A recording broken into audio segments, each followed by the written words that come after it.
చెప్పిండు, విన్నారా? ఇన్లే నేను చెప్తా ఇక మళ్ళొక్కసారి ఆ కథ విన్నారా? నేను ఒక్కసారి చెప్తాను, విననోళ్ళ కోసం చెప్తా. వెనకటికి ఒక నక్కు ఉండేనట, ముసలి నక్క. ఇక ముక్కుకుంటా మూలుక్కుంటా అటు ఇటు తిరుగుతుండేట. యాడేమన్నా తిండి దొరుకుతుందా, యాడేమన్నా కొద్దిగా పీక్క తిందామా అని చెప్పి ఇక్కడక్కడ చక్కర్లు కొట్టుకుంటూ తిరుగుతుండేనట. అయితే ఒక రోజు ఏమైంది, ఆ నక్క అటు మా సిరిసిల్ల పొంటికెళ్ళి నడుచుకుంటూ పోతుందట.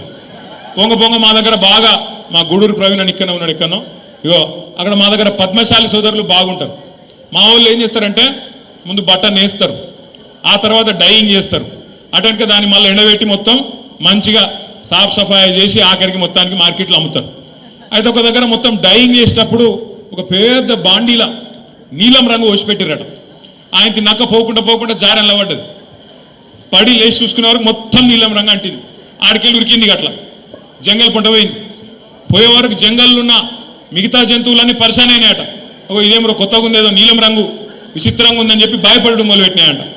నక్క కూడా అబ్బాయి ఇదేదో మంచిగా ఉన్నదని చెప్పి నక్క కూడా చెప్పిందట వాడికి, నన్ను దేవుడు పంపిండు, పైకెళ్ళి పంపిండు, ప్రత్యేకంగా పంపిండు, అందుకే నేను ఇట్లున్నా, మీకు ఏం కావాలంటే అది నేను చేస్తా, మీరు అందరూ కూడా రేపటి నుంచి నా నాయకత్వాన్ని ఆమోదించండి, నన్ను రాజులు చేయండి అన్నారట. అంటే వీళ్ళందరూ కూడా కరెక్టే, పాపం దేవుడు పంపిండు కదా అని చెప్పి ఆ నక్కను తీసుకుపోయి సింహాసనం మీద కూర్చోబెట్టిరు. ఇక నక్క సంవత్సరం అయిపోయింది, 15 నెలలు అయిపోయింది, రోజు మొరుగుడు ఒరుడు రోజు ఒకటే. ఆఖరికి 15 నెలలు అయినాక ఒకరోజు వానకాలం వచ్చింది. ఆ నక్క టైం బాగలేక బయటికి పోయింది, ఆయన వాన షురు అయింది, రాళ్ళ వాన కొట్టింది. సంపుడు చంపే వరకు రాళ్ళ వాన ఏమవుతుంది, వానలో రంగంతా పోయి ఆయన నక్క చూసుకోలేదు, తిరిగి మళ్ళీ వాపసు వచ్చింది. అందరు చూసిరు, రంగు పోయింది, నక్క నిజ రూపం బయటపడ్డది.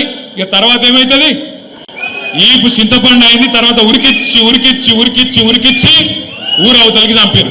నేను ఎవరి గురించి చెప్తున్నా ఏమని అర్థమైందా? నేను ఒకరి గురించి చెప్పాలి, ఇద్దరి గురించి చెప్పిన. కాంగ్రెస్ బీజేపీ రెండు దొందే. వీళ్ళేదో మంచోళ్ళు, వాళ్ళేదో లంగలు కాదు, ఇద్దరు లంగలే. మోడీ గారు ఏం చెప్పిండ్రు 2014